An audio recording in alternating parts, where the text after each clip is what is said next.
Hi, and welcome to another episode of Budget Prepping. I'm your host, Dr. Matt.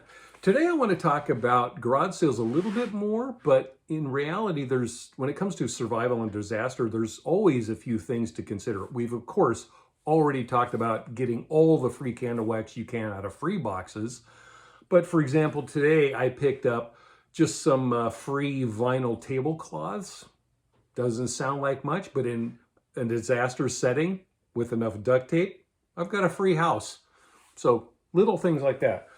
But also found was somebody's old silver. And I, of course, look at everything silver I can get my hands on. I flip it over. I'm looking for the marks, the maker marks and whatnot. But there's a magic word that you want to come and fall in love with, and that is the word sterling. Oh my goodness.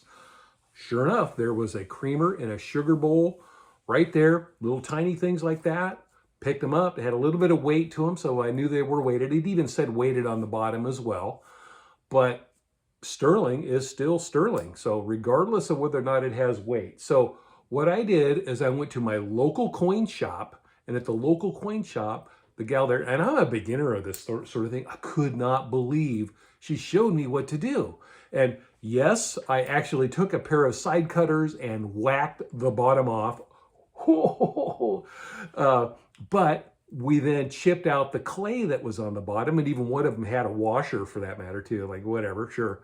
And then she was able to chip off everything and then take the sterling silver of both the bottom piece and the bowl itself on both of them, set it on her scale, and came up with a price. And then I was able to exchange it either for cash or for goods that they have. Now, lately, I've been collecting silver bullion in round form. I'm not much of the square guy. So they look just like silver coins, but they're not actually currency. And the weight is that there's no denominational amount on there, not $1 or $10 or $5. It's just telling you an amount. So she was able to say, here's the credit you gain, and we were able to come up with some goodies. Now, I'm going to start kind of at the bottom of what my found was. Notice I'm going to hold my goodies with a cotton glove, which are incredibly cheap, link below. But if you want to, you can check that out right now. Pause, hit like and subscribe on there, and then come back. Okay, ready? Okay, you're back. So here's what I got. I got an old silver quarter and an old silver dime. Now, these are actually called junk silver in the marketplace because they're not pure silver. They're 90% when they're 1964 or older, and it's actually pretty cool. Well, silver is still silver. It still has value. This quarter, even if it has zero collector value, it's still worth today about $3.50. And if silver goes up like they're saying, it could be worth a lot more. Dimes are, of course, going to be, 40% of that as well on that value. So roughly, 80, 90 cents per dime. You can go to websites and find these out and, buy the junk silver all you want because they're easily tradable and transactable.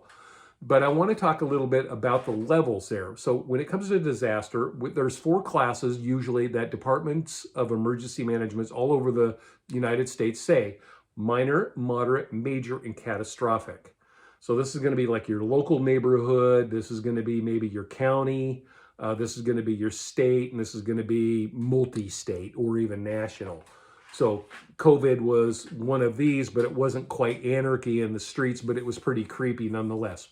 So in those times, most people from other foreign countries that have dealt with depression say that coin trading and bullion trading really happens in here and disappears very quickly as you get down here, where people are trading for basics like food and water, weirdly alcohol, cigarettes, stuff like that. So we'll talk about those types of things when it comes to a future episode, but I really want to get into the fun things that I did find. So here's what I found. Here's number 1. This is a silver round. This is made in Mexico. They clearly talked about it. And it says Universario, 1 silver troy ounce, 31.1 grams. Real typical stuff.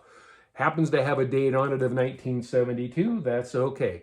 Now this one here is E Pluribus Unum, 1984. And so with that, of course, it sounds like it's U.S. minted, But considering that it has 100% English, on the backside it says silver trading unit. So it's not a currency, even though the face looks like a currency.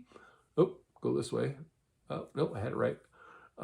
It looks like a coin, but it's a round. And again, a round is just another term for coin-shaped bullion.